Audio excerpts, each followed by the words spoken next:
dalam usaha mencari hidayah Allah ini. Hatta saya yang bercakap, tuan-tuan yang duduk di bawah, kita pun tak tahu. Mungkin satu sudut Allah redha, tapi banyak benda dalam perjalanan ni kita tak tahu. Hidupan, keluarga, keadaan kita. Jika Allah keluarkan kita daripada satu keadaan dengan keluar yang benar dan mulia, kita akan percaya.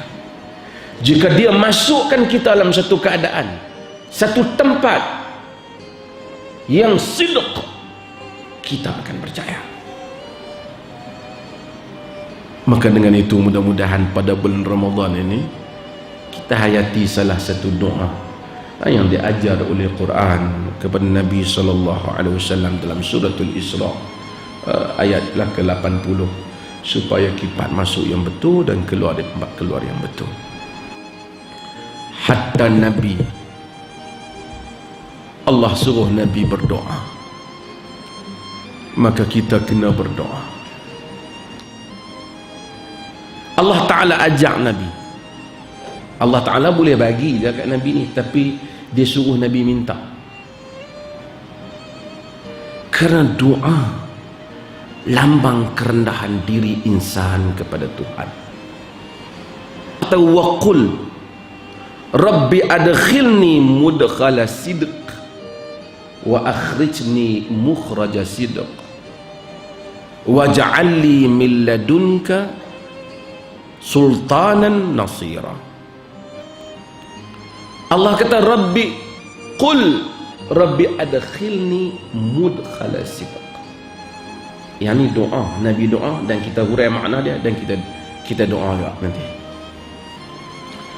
Qul, katakanlah, Allah ajak Nabi supaya doa.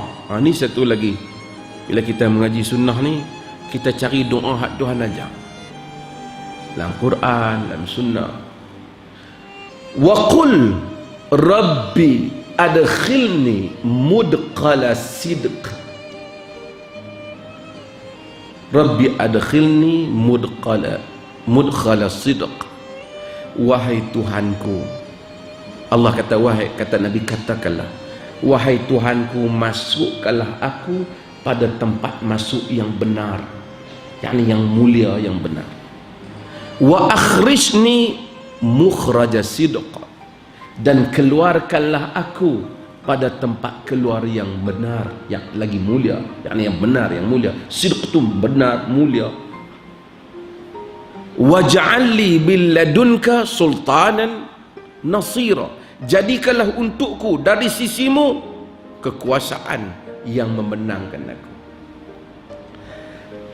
Apa maksud tempat masuk yang benar? Bila kita lihat makna doa sangat indah. Ya Allah, masukkanlah aku pada tempat masuk yang benar. Allah suruh Nabi kata.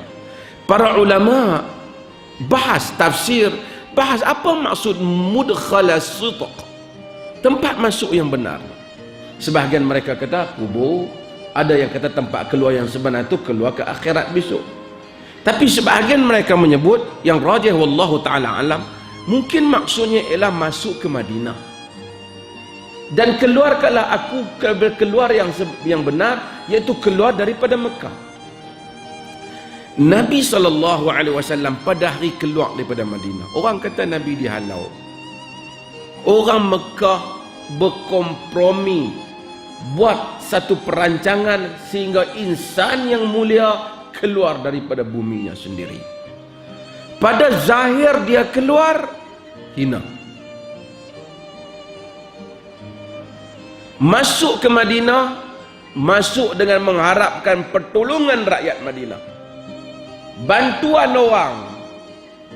Kita bukan tuan rumah, orang ajak mai ke tempat dia, nampak macam hina.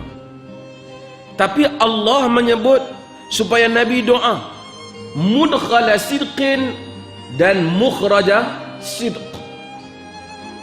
Bila Allah jadikan ini tempat masuk dan keluar yang benar, maka kedatangan Nabi ke Madinah menghasilkan satu nikmat yang besar kepada perjuangan Nabi. Keluar daripada Mekah tidak hina, pulang balik akhirnya dengan keadaan yang mulia. Walaupun pada kacamata orang ia satu perkara yang hina, tetapi Allah telah menjadikan itu takdir yang benar. Tak apa, itu cerita Nabi. Saya nak cerita kita. Kita dalam hidup kadang-kadang kita tak tahu dengan perjalanan ni.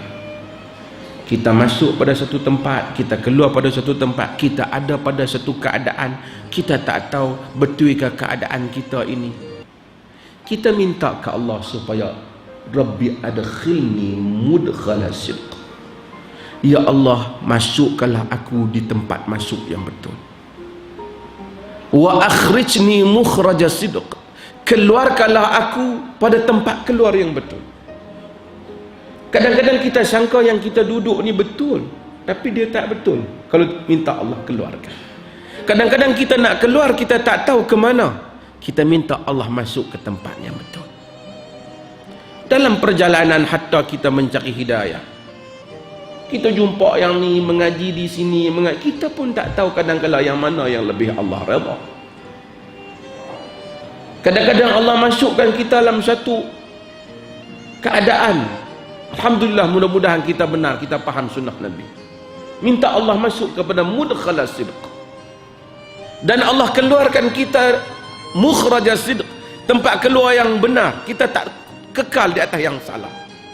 Satu perkara. Tapi banyak lagi benda yang kita kena masuk kepada tempat masuk yang benar, dan kita kena keluar daripada tempat dengan tempat keluar yang benar, kerana kita berada pada tempat yang tak benar. Kadang-kadang tempat kita kerja tak bagus untuk kita, kita kena keluar tempat. Kedudukan kita tak bagus untuk kita, Allah Maha tahu. Kadang-kadang cara keluarga kita, kadang-kadang suasana kita tak bagus. Rabbi adkhilni mudkhala sidq wa akhrijni mukhraja sidq waj'al li min ladunka sultanan nasira. Kau jadikanlah untukku di sisimu suatu kekuasaan yang aku menang. Allah bagi Nabi menang, walaupun hari awal nampak macam kalah, dihalau keluar daripada kampung halaman. Kadang-kadang kita stuck dalam satu masalah, kita dapat satu pekerjaan tu tak membantu kita. Kita dapat satu keadaan kelompok hidup, suasana kawan-kawan yang tak membantu kita. Kita dapat satu keadaan yang kita rasa tak selesa kita duduk di situ. Kita tercari-cari kat mana tempat yang lebih tepat untuk kita hadir masuk, dan kita tak tahu nak keluar daripadanya. Rahmat Allah Azza wa Jalla. Tuan-tuan, bila kita tak kenal, kita pergi kat orang asli, hak tempat yang dia tak tahu apa, dia semua butter trip, kita bagi duit kat dia, dia tak mau. Dia kata nak bawa apa duit. Kita tengok duit terbaik tu rasa, wish, duit banyak. Dia tengok tak rasa apa. Sebab apa? Dia tak tahu nilai dia. Dia tak tahu nilai dia, maka dia tak ada rasa. Macam orang bagi kat kita satu benda yang kita tak tahu nilai, kita tak ada rasa. Apabila kita tidak dalam perasaan kita, maka kita tak tahu nilai keampunan Tuhan. Maka kita tak rasa besarnya keampunan, walaupun kita sebut Rabbi ghafirli warhamni. Kita dalam tahajud minta, masa kita doa tengah malam kita minta, wabil ashar hum yastaghfirun, pada waktu sahur mereka beristighfar. Kita tak faham makna istighfar, sebab kita tak tahu, kita tak rasa apa penting Tuhan ampun, sebab kita tidak dapat melihat makna akhirat. Tapi apabila kita sampai kepada satu peringkat, apabila kita ibadat, kita doa, kita tahajud, kita puasa, perasaan kita jadi lunak, sehingga kita dapat rasa manisnya apabila kita sebut Astaghfirullahaladzim. Kerana kita rasa di antara semua benda tu, jika ditawarkan, perkara terbesar yang kita perlukan istighfar. Sebab itu sebahagian para ulama seperti Al-Imam Tabari, dia menyatakan antara yang diwajibkan pada Nabi itu istighfar. Bukan kerana Nabi itu banyak dosa, tetapi kerana makam Nabi yang tinggi. Lebih dekat kita dengan satu orang utama, kita lebih jaga hati dia. Tu orang lebih dekat insan dengan Allah. Allah bukan untuk diperbandingkan, maka akan lebihlah kita jaga supaya tidak ada apa-apa kecacatan antara hubungan kita dengan dia. Cuma perkara itu perlukan masa. Manusia perlu berjuang untuk sampai ke tahap itu. Saya berjuang, tuan-tuan berjuang, sebab itu kita istighfar, kita selawatkan Nabi, kita baca doa, kita baca Quran, kita minta ke Allah. Kerana semua benda ni kita tak rasa kepentingan, tak rasa. Kita hanya akan rasa kepentingan itu apabila kita memahami nilainya. Mudah-mudahan Allah Azza wa Jalla mengampunkan kita semua pada bulan Ramadan ini, dan mudah-mudahan kita keluar pada Ramadan ini dengan keampunan. Setiap tahun kita telah lalui benda ni. Setiap tahun Ramadan masuk, kita pun fikir, oh Ramadan mai, kita ada semangat. Tapi akhirnya kita, mudah-mudahan lah, sebahagian kita keluar dengan tak menambah apa-apa. Dan kita, tuan-tuan, selagi kita hidup ni, kita berjuanglah untuk diri kita sendiri.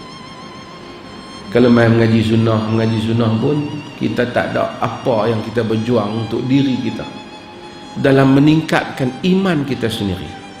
Tak ada orang hak berceramah pun belum tentu iman dia tinggi.